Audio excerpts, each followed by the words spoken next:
Well, hello YouTube. Today is December 30th, and I want to kind of give an update on where we are and kind of what's been going on.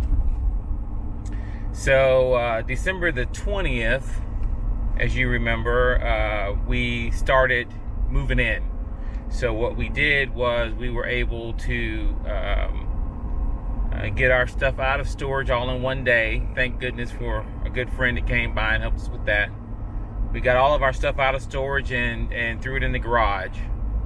Well, the 20th was only 5 days away from Christmas. So what we had to do was unpack the house enough and then set it up just a little bit for Christmas, so we could have our family over for that day, which we did.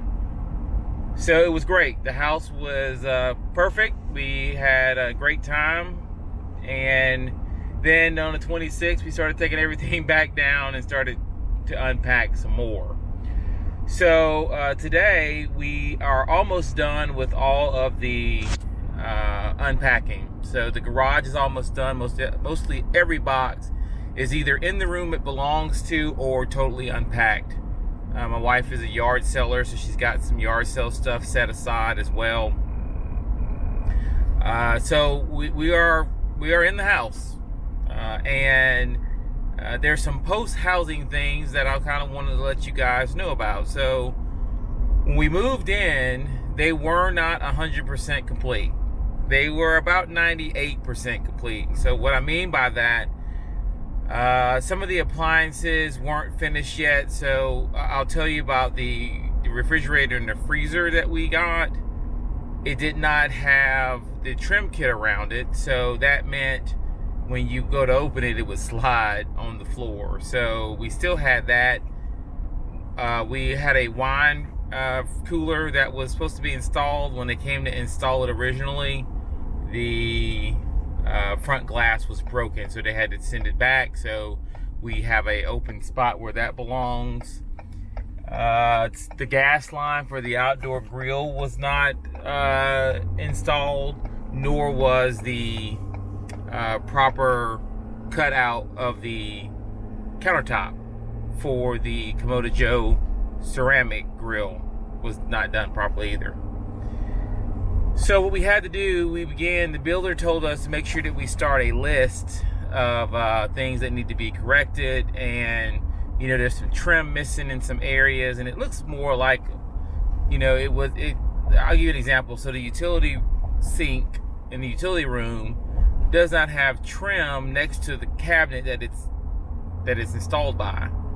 Well, this was just an oversight because they didn't install the trim because the utility sink didn't come in or wasn't installed until about 2 weeks before we moved in. So they just never came back with the trim up because all the trim was done by then.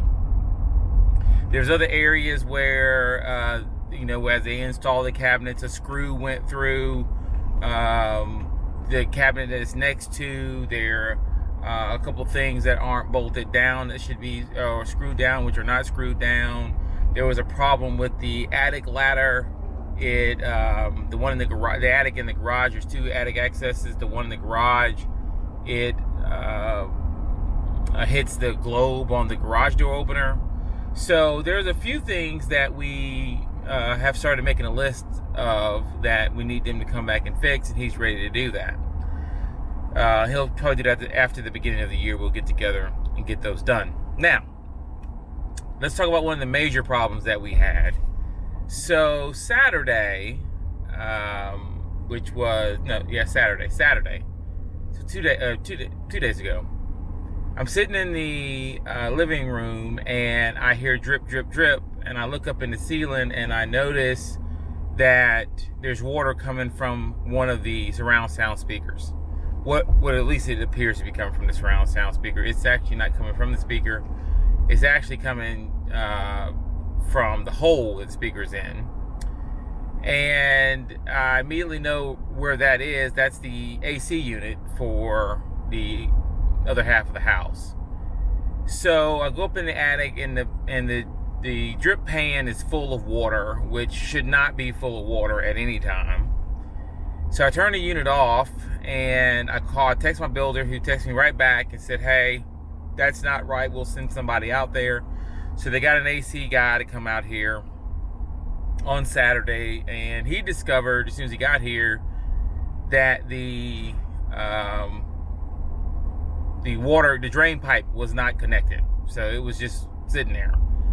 Again, probably just an oversight. I mean, I wouldn't expect for you to be able to build an entire house and something not get overlooked. So he was able to get all the water out, hook the drain pipe back up, ensure that the secondary pipe was connected properly, because it looks like the connection was bent, which allowed the water to seep underneath it, which got on the ceiling, which dripped to the floor. He also put a wet switch on it, which was not installed, and he came back today and put the second wet switch on the second unit. So we're protected if this ever happens again. But again, it was it wasn't a disaster by no stretch. I was at home. We were able to